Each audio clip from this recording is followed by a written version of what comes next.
Sí, Franco, ¿cómo está? Mucho gusto. Fran Hidalgo, Ciudad Quesada, San Carlos, Costa Rica. Bien, Franco Pese desde Argentina, provincia de Córdoba. Eh, Franz, te molesté y bueno, un poco la inquietud era en las publicaciones de estos últimos días en mi muro de Facebook y lo mismo he visto en tu muro de Facebook, que, que hay hermanos que eh, eh, lógicamente son de otra denominación religiosa, no son de la Iglesia Católica, no pertenecen a ella y por lo tanto noto como una cierta, eh, un cierto odio, un rechazo a todo lo que venga de parte de la Iglesia, al punto que eh, no se quedan con su doctrina, sino esta cuestión de por ahí ofender, publicar en contra del Papa, publicar en contra de la Iglesia, el Vaticano. Ahora he visto publicaciones sobre las riquezas del Vaticano y bueno, siempre tratando como de ofender. No me quiero centrar en eso, ¿no? Porque el motivo de este diálogo es un poco llevar una respuesta a aquellos hermanos que a lo mejor están del otro lado, que comparten la doctrina de estos hermanos que, que contestan, pero que en parte no están de acuerdo con esa forma de vivir la fe, esa cuestión de ir al choque, esa cuestión de como de odio, de bronca, de enojo. Entonces, hoy en la última publicación, una publicación que hice sobre la cátedra de De San San Pedro, Pedro. esta cuestión que también es muy atacada, sí, de por qué el Papa, de dónde y demás. Bueno, un hermano muy respetuosamente me puso que no estaba de acuerdo y tiró un par de citas con ciertas prácticas que nosotros hacemos y le hice una consulta acerca de eso y él me dice eh, que bueno, que él no está en contra de la iglesia, no está en contra del Papa, pero él está solo de acuerdo con aquellas iglesias o con aquellas personas que viven y siguen la sana doctrina. Y eso me hizo como, bueno, ahí me hizo ruido y digo, vamos a profundizar qué es la sana doctrina, cómo saber o cómo conocer si estoy en la sana doctrina, porque yo puedo decir, eh, soy presidente de los Estados Unidos, pero de ahí a que eso sea real, hay toda una cuestión que hay que meterse de fondo y comprobarlo. Entonces, ¿cómo podríamos, a ver, conocer si nosotros, en este caso católicos, estamos en la sana doctrina o si estos hermanos, que no conozco sinceramente ni si son pastores, ovejas, ni si Sí. son evangélicos de qué denominación, no lo conozco, Ah, pero bueno, ¿cómo saber si ellos están en la sana doctrina o si estamos nosotros? bueno, sí quisiera aclarar algunos puntos, porque estos señores, Bien, los que son blanco, y este señor Henry, son de aquí de Ciudad Quesada. Son vecinos míos, uno a bien, 300 metros lineales y el otro un poco más allá. Gente de muchos años de mira vos, conocernos y a pesar de les he pedido que se siente conmigo, no han venido a sentarse. Eso por un lado, su bien, denominación no estoy seguro. Por una publicación creí que son bautistas, pero es es una simplemente un argumento muy rápido que tengo. Sí, bueno, eso es lo primero. La sana doctrina. ¿Cómo sé yo cuál es la sana doctrina? Porque, Franco, dime, tú lees la Biblia, ¿tú crees que la Biblia fue hecha para un latino del año 2000? ¿Fue escrita para un latino del año 2000? ¿O no? ¿O fue escrita para una cultura muy diferente, la de Oriente y sobre todo de allá de los primeros siglos? Entonces, la sí, Biblia está hecha para que la entienda un latino así, de buenas a primeras, o no, bueno, no, cuando hablo, ¿verdad? Yo creo que no, y ese es el primer punto. que ellos sin más ni más agarran la Biblia como un libro de historia o como un libro de cuentos y lo tratan de leer igual. Entonces, para yo tratar de entender la sana doctrina, y este es mi criterio, yo primero tengo que saber quién tiene la autoridad para enseñarme esa sana doctrina. Por ejemplo, Dios es amor, tanto amó Dios al mundo que envió a su Hijo único para que todo el que en él crea tenga vida eterna. Famoso Juan 3:16. Sí, ok. ¿Cómo creo yo en Sí. ese Jesucristo? ¿Quién y qué autoridad existe en la que yo pueda creerle? ¿Por qué? Perdone, me lo dice Franco.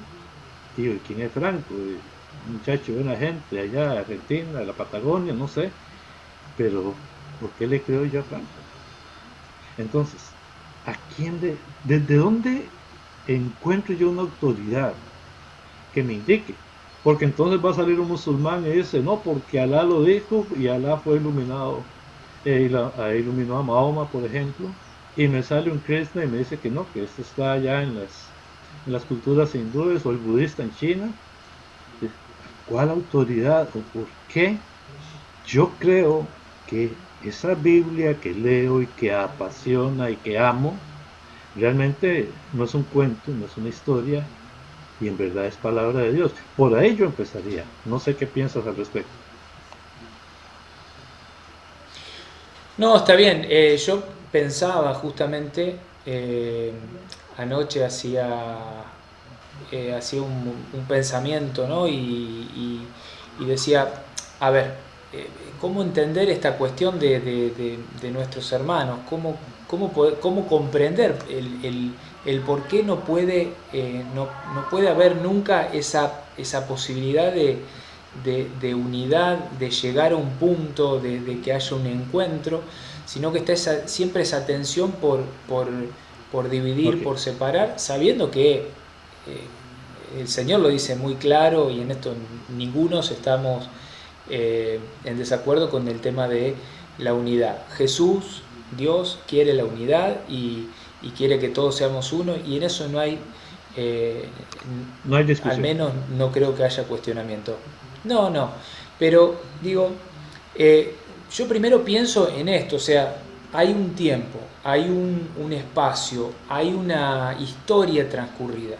Entonces, en esa historia transcurrida, yo tengo que poder comprobar, que esto es lo que siempre me cuesta tanto con mis hermanos separados, decir, a ver, yo no estoy en desacuerdo en tratar de escuchar tu doctrina, de interpretar tu doctrina, de conocerla, pero al menos vayamos en el tiempo. En este tiempo sabemos que la iglesia tiene al menos 2000 años, y en estos 2000 años hay un espacio de tiempo transcurrido, hay una historia, hay personas que han pasado, personas que han dado la vida por esa fe, por esa doctrina. Entonces, todo esto que tú sostienes y que defiendes a capa y espada, tendríamos que ver el modo, la manera de ir comprobándolo a lo largo del tiempo.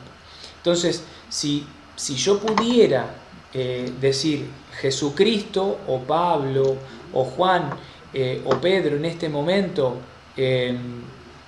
dejaron esto dicho y yo lo interpreto de esta manera, porque lo interpreté así, tengo que encontrar al menos una persona a lo largo de esos 2000 años de historia que haya enseñado lo mismo, Que haya a ver, sido. que haya sostenido lo mismo. De Si yo acuerdo. creo que la Eucaristía es un símbolo, bueno, alguien que haya dicho y que pertenezca lógicamente a la fe de los cristianos, que haya dicho esto es tal cual como lo estás diciendo. No, estamos de acuerdo. Por eso yo le decía, bueno, me lo dice Franco, ahora yo lo pondría de esta manera. Me lo dice este señor Blanco, me lo dice este señor Henry, ¿por qué yo le creo? Hay algo curioso, y ya no voy a hablar de ellos dos, sino voy a hablar de la gran mayoría de las personas no católicas. Todos te dicen, es que nosotros tenemos el Espíritu Santo, y Él nos iluminó, y Él es el que nos ha dicho y nos ha enseñado la verdad. que ustedes niegan. Esa verdad que para ellos es única, pero que la historia misma, todo lo que has hablado en estos minutos antes, por el contrario, la han negado. O sea, se toman de que el Espíritu Santo, yo quisiera como hacer, o sea, desde mi lógica, desde mi perspectiva, todo lo que me digan pierde valor si no está sustentado. Como dices, en 2000 años, en el año 100, ¿quién dijo que la Eucaristía era un símbolo? En el año 200, ¿quién dijo que la Eucaristía era un símbolo? Eh, y no aparece nadie. O sea, aparecen algunos que fueron refutados precisamente por los padres de la iglesia.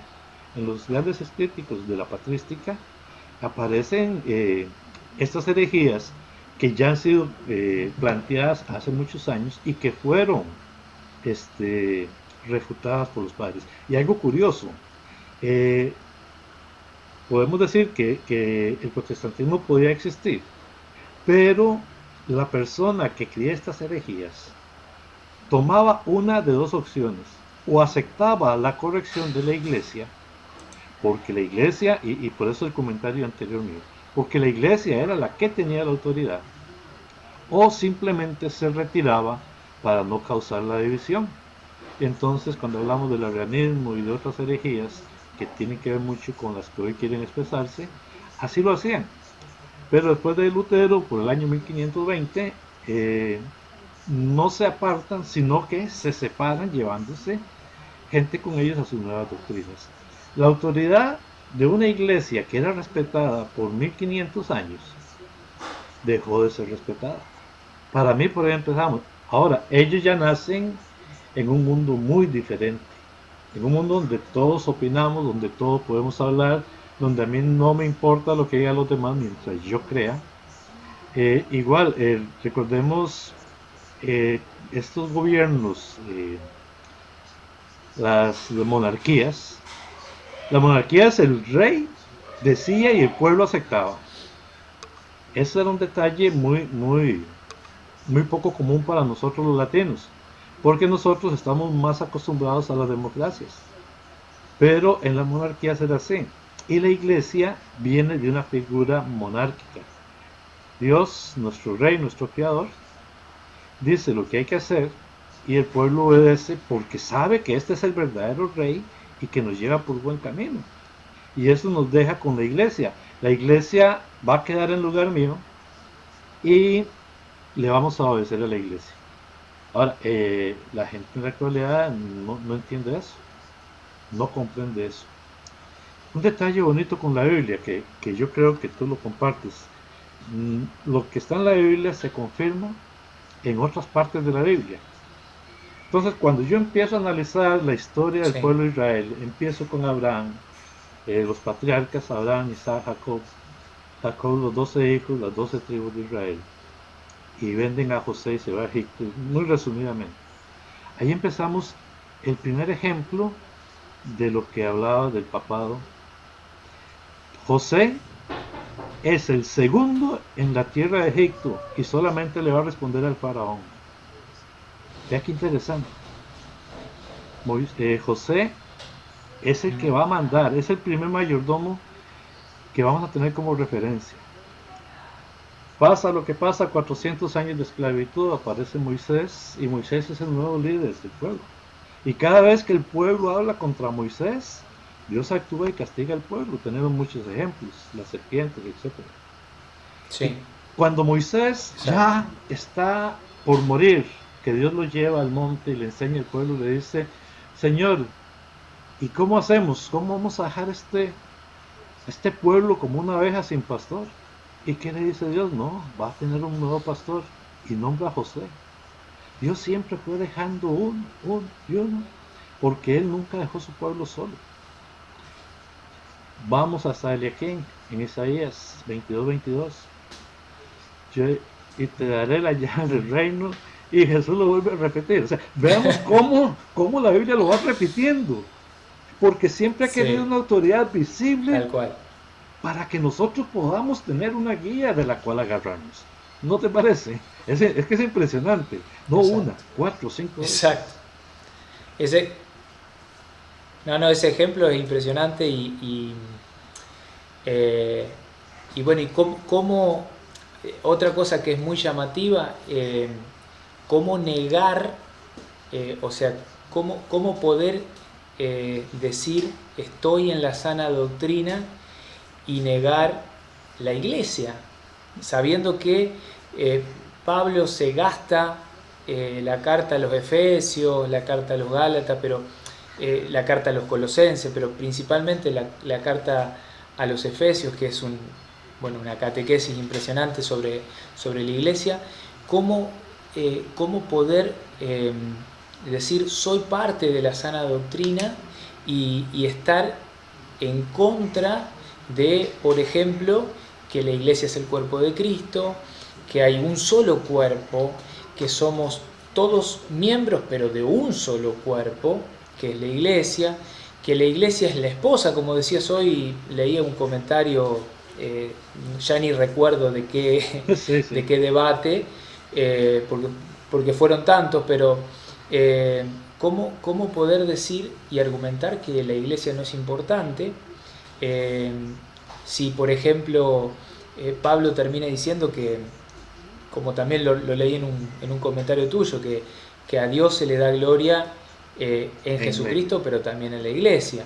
Como, como por ejemplo también que Jesucristo se entregó, como va a decir el capítulo 5 de la carta a los Efesios, se entregó por amor a la iglesia, para santificarla. Bueno, entonces tantas cosas que, que uno ve. A ver, esto no es para criticar, yo creo que este video lo estamos haciendo, yo en parte dolido y preocupado, porque la preocupación es a ver cómo hacemos un poco entre todos para ponerles un poco de luz ante tanta oscuridad, ante tanta confusión, ante tanta falta a ver, eh, de claridad en algo que debiera ser más sencillo si se está bien agarradito de la iglesia, y cómo vemos esta cuestión, como decíamos recién, ¿no? Que todos son, lo decías vos, todos son eh, eh, iluminados por el Espíritu Santo.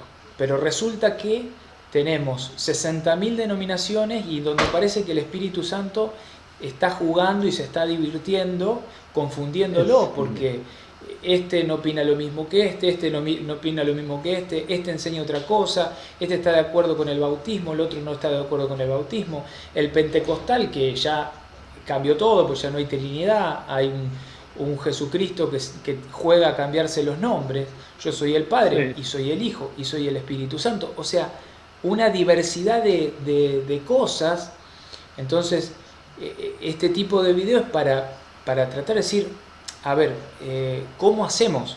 ¿Cómo hacemos para alcanzar la unidad sin llegar al grado de el vómito, de la condena, de la blasfemia, de esta cuestión de que ustedes son esto y los otros son lo otro? O sea, ¿cómo hacer para saber que estamos en la sana doctrina? Por eso, eh, Es que quizás, perdone que te cada vez que interrumpa. hablamos de esto, sí, Es que quizás la formación es lo más importante. O sea, yo no puedo, y pues también lo decía antes, yo no puedo agarrar la Biblia y leérmela así. ¿Por qué Dios no empezó con Jesucristo de una vez? ¿Y por qué tiene que armar todo, un paraíso que cae en el pecado, que después Abraham, que después Israel, que después Cristo? ¿Por qué no salva de una vez al pueblo? Bueno, precisamente porque nos va formando. Antes del pueblo de Israel, ¿quién tenía la adoración? La gente a veces no piensa en eso. ¿Quién tenía la adoración? Bueno, no, empiezan algunos personajes importantes hasta que Abraham aparece, y lo llamamos nuestro padre de la fe, y a partir de Abraham Dios hace una promesa de salvación a todas las naciones. O sea, utiliza a Abraham, pero es para salvar a todas las naciones, a todos los pueblos. Pero le entrega algo muy muy bello, le entrega el, la adoración a Dios. El mundo no está adorando a Dios. Entonces Dios se le manifiesta a Abraham y en su pueblo empieza a entregársele el conocimiento de ese Dios. Porque había muchos pueblos, había muchos dioses. En el mundo, ¿quién adoraba a Dios? Nadie. Cuando ya sale el pueblo de Egipto hacia el monte Sinaí y recibe las tablas de la ley, recibe todo un instructivo de adoración a Dios. Les da el arca de la alianza, es la mayor presencia de Dios en la historia de la humanidad hasta ese momento. Y el pueblo de Israel tiene una historia de adoración a Dios. Y esa adoración va centrada en lo que Dios le ha dado al hombre visible, las tablas de la ley, el arca de la alianza. Y entonces, para ir conociendo cómo se va a desarrollar el cristianismo, por eso te puse antes el ejemplo del pastor del pueblo, hasta llegar al Papa, porque cada acto de adoración, cada acto de alabanza a Dios, cada acto del cristiano viene precisamente prefigurado en el Antiguo Testamento. Nos van diciendo, Dios le entrega la ley. Exacto. Vos has leído el Levítico. El Levítico yo lo considero hoy en día como el instructivo general del misal romano. Es como el misal romano, solo que está como en forma del libro de Levítico. Entonces, todo esto fue instructivo para que nosotros aprendiéramos cuál es la adoración. Yo le pregunto a cualquiera, si toda la humanidad nos arrodillamos y nos ponemos a adorar a Dios, toda la humanidad desde Adán hasta hoy, ¿Dios se hace más gordo? ¿Dios crece un pelito? No, ¿verdad? Aunque estemos todos pidiéndole a Dios y adorándolo, Dios no va a crecer. Ahora, Dios nos fue enseñando esa oración para que, llegado la época de Jesucristo, entonces sí existiera la oración real. ¿Cuál es la oración real? Dios que se entrega. O sea, el Padre al Hijo sí lo ve, sí lo escucha, sí. O sea, no es que nosotros no, es que el Hijo es Dios mismo que se está entregando. Ahí es una verdadera oración. Entonces, digo, todo lo que nosotros hagamos por nuestra cuenta no le llega a Dios. Dios nos fue instruyendo en el Antiguo Testamento para que nosotros entendiéramos primero quién era su Hijo y que ese sacrificio de su Hijo es el que nosotros estamos viviendo diariamente. Pero no es lo mismo, es lo mismo la autoridad de la iglesia, porque es en esa iglesia la que se está dando ahora la verdadera oración. Ya no es el pueblo de Israel del Antiguo Testamento, ahora es la iglesia, la esposa del Cordero, la que carga con la oración y el verdadera alabanza a nuestro Señor. No sé si me explico o te enredo. Sí, no, es más, mientras ibas alabando, en parte sí, mientras ibas argumentando, yo recordaba y pensaba, ¿no? Discernía cuánta verdad hay en esto, porque es como que Dios se encuentra con la parte más animal del hombre y lo va preparando para llevarlo a vivir en el otro plano, que es el plano espiritual. Y recordaba, por eso tengo mi Biblia acá conmigo, mientras ibas hablando me acordé del capítulo, el versículo, iba buscando. Pido disculpas por los ruidos de fondo, pero Pía está haciendo de todo para llamar la atención. Recuerdo Mateo 19, cuando le meten esta trampa a Jesús de por qué, dice, le replicaron entonces por qué Moisés prescribió entregar la declaración de divorcio, Okay. cuando uno se separa. Él les dijo, Moisés les permitió divorciarse de su mujer debido a la dureza del corazón de ustedes, pero al principio no era así.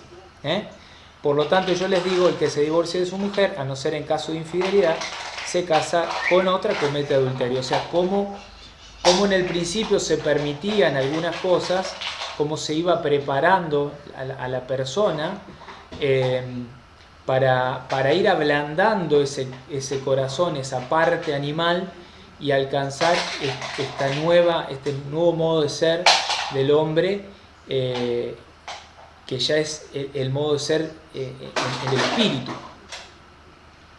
Es que no lo has planteado mejor, en realidad. O sea, mejor ejemplo no has podido dar. Es exactamente eso. Entonces Dios va preparándonos. Nos va preparando el Antiguo Testamento. Entonces ya cuando empieza, mire que la oración de los muertos, bueno, ahí tenemos, ellos han querido quitar el libro de los Macabeos, pero en la época Jesús se utilizaba. Ahora, que un libro no esté en la Biblia, no significa que no eran prácticas que no se realizaran. Pero podemos ver la oración de los muertos, el purgatorio, que ellos dicen que no está en la Biblia. Y está incluso aún en los libros de su propia Biblia. Y entonces, yo lo que pienso es que no han querido formarse, no han querido entender. Y sobre todo es que no han visto la cultura del pueblo judío, que es lo que nos armó y nos llevó a nosotros. Mire que por qué encienden velas. Ustedes saben, por ejemplo, que un judío no empieza una oración si no enciende una candela, una velita. ¿Por qué? Génesis 1:3, lo primero que hace Dios en el mundo es la luz. Entonces, el recordatorio de lo que Dios nos enseñó, encienden la luz por lo mismo. Yo le hice una pregunta y me la dejaron en el aire. Le decía yo a uno de ellos que cómo hizo Jesús la última cena, que si ellos no han podido pensar que si había un protocolo o simplemente vamos a comer, traigan la comida y nos sentamos. Lo leí. Sí, y no me respondieron. ¿Por qué? Porque si ellos investigan un poco cómo lo hizo Jesús, los judíos tienen un protocolo, tienen todo una manera de preparar la cena de la Pascua. Esa que es un mandato. La cena pascual. La cena pascual es un mandato eterno, o sea, que se haga siempre. ¿Y sabe qué es lo más curioso? Con pequeñas modificaciones, desde que empieza la misa hasta el ofertorio, hasta el momento de las ofrendas, prácticamente es la cena pascual judía. Es la misma, pero ellos no conocen. La cena pascual. Y preguntan, ¿y dónde está la misa en la Biblia? La cena pascual judía, que Jesucristo cambió. Por ejemplo, ellos a veces no saben ni a qué se refiere la copa de la bendición que bendecimos, que dice Pablo. Pero ¿cómo? La copa de bendición que bendecimos, están enredados. No, es que en la cena pascual judía se ponían 5 copas. 4 de ellas se tomaban. La quinta se le dejaba para Elías, porque esperaban los judíos que en la Pascua iba a llegar Elías y entonces le tenían su copita de vino. Pero está la copa de la bendición, está la copa de las plagas, está la otra. Ahorita se me olvidan, pero eran 4 copas. Y las 4 las tomó Jesús. Y la cuarta copa, la última, la toma antes de morir en la cruz. O sea que la cena pascual judía de Jesús empezó, digamos que desde el Jueves Santo hasta que Jesús muere en la cruz. Porque es el nuevo sacrificio. Pero ellos no averiguan eso. Claro. Y si uno se los cuenta, no, eso es pura mentira de ustedes, pero no han ido un momentico al pueblo judío a averiguar cómo hacían las cosas. Por eso yo quería que me respondieran para explicarles. Ok, ustedes, ¿dónde está la misa? Ahí está la misa. Es que no solo hay muchas otras. Sí, pasa que, Franz, algo con lo que nos topamos, al menos yo me topo muy seguido, es con esa cuestión de encontrarme con personas que tienen la libertad, el derecho, parece, ¿no?, de poder argumentar y explicar y sacar un contexto de lo que se lee, pero en el momento en el que uno trata de hacer lo mismo, que es en parte la enseñanza que nos dio la Santa Madre Iglesia, católica, automáticamente no, ese es tu argumento, no eso no está en la Biblia. Entonces, en este caso pasaría lo mismo, es decir, eso lo dices tú, eso no está en la Biblia. Y ahí ya se pone todo un poco más complejo. Pero si bien, volviendo a lo del plan, que me parece maravilloso esto, ¿no? Las prefiguraciones del Antiguo Testamento con las realidades del Nuevo, esa preparación, ¿no? Yo pensaba recién mientras te escuchaba hablar de eso, el momento en que Dios le pide a Abraham ese acto de fe profundo, decir, vas a sacrificar a tu único hijo. Tu único hijo. O sea, qué prefiguración más grande y más, anticipada de lo que iba a ser realidad en el madero de la cruz. Que después termina con una lección para Abraham en donde, bueno, le presenta el cordero atado, ¿no? Enredado ahí en la zarza, pero tantas prefiguraciones que lamentablemente, bueno, nuestros hermanos se pierden. Yo en parte no sé muchas veces cómo, creo que no sabemos, creo que es una tarea que tenemos todos y que estamos todos detrás, no sabemos cómo llegarles. Hoy cuando decíamos en ese debate que el hermano me decía del tema de la Eucaristía, sigan comiendo ustedes, y que terminamos diciendo, a ver, pero nuestra preocupación es por vos. Sí, o sea, me preocupás vos, porque te amo y porque me preocupás, es como si tengo un hermano o un amigo que, no sé, que es drogadicto y hay una preocupación. Y el drogadicto y el adicto por lo general es el que nunca se quiere dar cuenta, el que niega todo, el que está totalmente en contra. No, yo estoy bien, yo lo manejo, vos no sabés nada, y de este lado estamos en esa misma situación. Hay una preocupación, es una preocupación de amor, y una búsqueda de tratar de decir, abrí los ojos, abrí el corazón, dejate llenar por la verdad de Dios y volvé, vení, acá te esperamos, no hay ningún tipo de, como decimos siempre, no hay ningún tipo de ¿y por qué? No, todo lo contrario, vení, formá parte de la Iglesia de Jesucristo. Franco, dilo usted, que tú tienes palabras más bonitas que yo para esto. Pero ellos me han dicho, es que lo que usted y Franco dicen, ustedes ya están de acuerdo. Pero es que yo no digo algo que Franco dice, ni Franco dice algo que Fran dice. Nosotros decimos lo que dice el magisterio de la Iglesia, o sea, que es la enseñanza de la Iglesia por 2000 años. Entonces, yo digo lo que dice la Iglesia, Franco dice lo que dice la Iglesia, por eso decimos lo mismo. Pero ellos no pueden decir lo mismo, porque cada quien dice lo que se te ocurre. No sé cómo explicarlo. Es más, Fran, es más, ayer hacía un análisis que no había hecho antes. Hace mucho tiempo que vengo en esta tarea, y quienes me conocen saben que es así, y que uno lo hace por amor, no por pelea, no por querer tener la verdad, sino es esto que hablábamos recién de buscar la manera de rescatar hermanos, de traer esas ovejas perdidas que están ahí, que están por ahí. Y ayer pensaba y le decía a uno de estos hermanos, fíjate que aquellas cosas que nos separaron en el principio, qué llamativo, ¿no?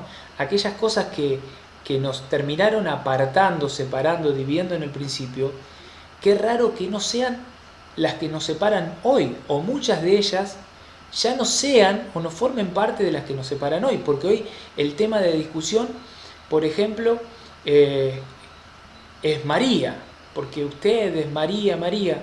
Y cuando Lutero, Calvino y los de la gran y verdadera reforma protestante se fueron, no solo aceptaban a María, sino que también aceptaban los dogmas que había hasta ese momento. Cuando se va Lutero, el tema de discusión no fue el bautismo de niños. Nunca. De hecho, la iglesia luterana lo sigue haciendo y practicando y enseñando. Y así tantas cosas que hoy nos separan y que son tema de polémica y protesta y que antes no nos separaron. Entonces es como que detrás de toda esta historia de división cada vez más se respira, se huele, se nota en el aire esa trampa del demonio, ¿no? De tratar de sembrar la discordia. No importa con qué técnicas, pero la cuestión es dividir. Entonces vamos a pelear de lo que sea, porque la cuestión es acá que Franco esté dividido y separado con estos hermanos. Que vuelvo a repetir, no hay por qué, no hay razón por qué estar separados y divididos. Pero bueno, como eso, tantas cosas que podríamos hablar, Fran. Sí, pero es que eso nace precisamente por no, o sea, por la sola escritura, por la sola interpretación, porque Sola ahora escritura. yo solamente quiero interpretar lo que el Espíritu me ilumine. O sea, se arrojan el derecho. Si volvemos Sí, y le hago al pueblo, decir, ajá, y le hago decir al Espíritu. y le hago decir, porque si Le hago decir volvemos, muchas veces. vayamos a la época de Moisés. Los que se enfrentaron a Moisés pagaron con su muerte. Por eso yo a veces repito mucho esa autoridad de la iglesia. Los que se enfrentaban a la autoridad del rey pagaban con la muerte. Los que se enfrentaron después ya en la historia natural, los que se enfrentaron con la iglesia, tenían ese respeto. Bueno, la iglesia dice que no es como yo digo, me quedo callado, me aparto, pero yo no voy a dividir la iglesia, porque la iglesia es de Cristo. A partir de Lutero, no, hay que dividir la iglesia porque no me gusta. Si usted se fija, Franco, las indulgencias sí eran un problema grave en la iglesia, pero no eran doctrina. Era gente que se aprovechaba, Exacto. sacerdotes, obispos, papas, todo eso yo se lo acepto, pero no era la enseñanza. La iglesia nunca enseñó eso.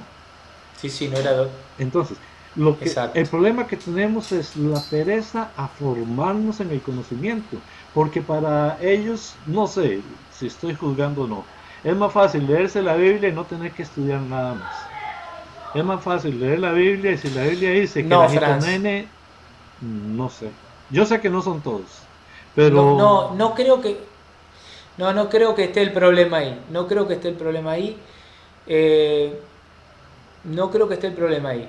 Me parece, y acá voy a hacer lo mismo que hiciste tú, voy a emitir una opinión personal. En esto sí es mi opinión personal. de acuerdo. Me parece que hay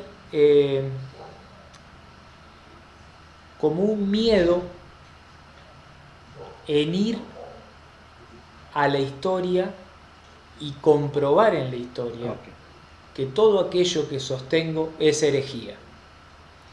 Que todo aquello que sostengo no está enseñado. Entonces, me parece que ahí está ese miedo. En parte muchos ya lo han comprobado, pero es muy difícil, y esto yo los entiendo, es muy difícil decir, che, me equivoqué. Todo lo que enseñé y lo que dije que esa es la palabra más difícil que nos toca a todos nosotros, es decir, che, discúlpame, me equivoqué. Sí, tenés razón. Es que me cuesta entender eso. Honestamente te digo, me cuesta entenderlo. Porque al final de cuentas, el que tiene la razón es Dios. Todos nos equivocamos. Pero, o sea, lo entiendo, pero me cuesta comprenderlo al final de cuentas. Y entonces yo a veces quisiera encontrar... ¿Sabes lo que pasa, Franz? Dime. ¿Sabes lo que pasa? Para el católico es muy difícil porque el católico tiene el hábito de la confesión. Sí, El católico tiene el hábito de ir al encuentro de un semejante, de un sacerdote, y agachar la cabeza y decir, me equivoqué, vengo a pedir perdón, hice todo esto que está mal. Y el protestante ha perdido ese hábito, entonces es más difícil torcer la razón y decir, estoy equivocado. pues bueno, así como lo planteas, es bastante interesante y sí parece que sí podemos comprenderlo mejor. No, yo no sé, Franco, en verdad ha sido un rato muy, muy bonito y quiero que más que bonito sea de formación para los que nos escuchan y para nosotros mismos. Ya si yo estoy equivocado, aprender a enfrentarlo, pero con razones lógicas, es que esa es la otra parte. Si, si usted no puede razonar tu fe, muchas veces la gente piensa que la fe no tiene nada que ver con la razón, pero no, tiene que ver mucho con la razón. Si usted no puede razonar tu fe, bien, ¿en dónde quedamos? Simplemente en personas ciegas. Yo me he peleado mucho con Dios, muchas veces, y no me da vergüenza decirlo. Siempre me ha ganado Él, no sé por qué, pero siempre me ha ganado. Pero al final de cuentas, de todas las peleas que yo he tenido con Dios, he ido aprendiendo eso. Cállese la boca, hágale caso, entréguese a su voluntad, entréguese a su amor y a su misericordia. Y entonces, todo lo que me nubla, ya, pasó. Dios mismo se encargó de quitármelo. Esa es mi idea. Exactamente. Si quiere, ponga Pía para Bueno, conocerla. acá está Pía, mirá. Hola, Pía. Ahí está Pía. Qué linda. No te escucha porque tengo los Sí, auriculares, sí, sí. pero te está diciendo hola Pía. Franz, bueno, te dejo en esto, ¿no? Me gustaría que sea un motivo de nuevos diálogos, de nuevas charlas, en donde podamos hablar eh, y aprender con amor, ¿no? De nuestros hermanos, en donde esto, vuelvo a repetir, no es un estar en contra, ni tampoco es Y, eh, y un ayudarnos a no ser juicio ni jueces una de ellos. A condena. no ser jueces de ellos. Exacto. Exacta, exactamente. Ni están condenados, ni los estamos mandando al infierno, No, ni no, estamos no, no. diciendo que son todo lo contrario. O sea, es un llamado eterno que tiene la Iglesia hacia la obediencia a eso que decíamos al principio. Jesús quiere que todos seamos unos y si somos verdaderamente evangélicos, y esto incluye a todas aquellas personas que vivimos el Evangelio, es lo primero que tenemos que hacer, o sea, cumplir su voluntad. Lo rezamos en el Padre Nuestro, que se haga tu Tu voluntad. voluntad. Bueno, también depende de nosotros, ¿no? Depende de parte y decir, Te estoy pidiendo que se haga tu voluntad. Bueno, voy a hacer tu voluntad. Exacto. Nos corresponde a nosotros que se haga como decía el Evangelio de hoy, hágase en mí según tu palabra. Si la Virgen fue nuestro mejor ejemplo, pues pongamos en práctica ese ejemplo, ¿verdad? Exactamente. ¿Algún mensaje exactamente. adicional? Bueno, Franz, nada, agradecerte por este espacio, por este tiempo que te robé de tu día, de tu familia. De Un mi placer cuarentena. enorme que me da la vida y Dios. Bueno, sí, acá también.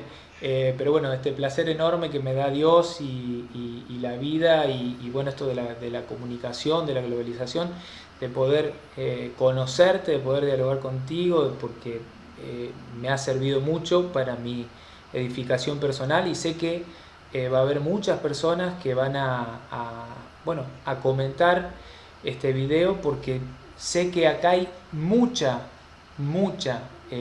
doctrina que está sostenida y solventada con la historia. Si bien hemos hablado y hemos tocado muy poquito la palabra, pero bueno, Todo está ahí, que todo se está ahí. repita, en Que se definitiva. repita, Franco, todo para la gloria de Dios y nada más.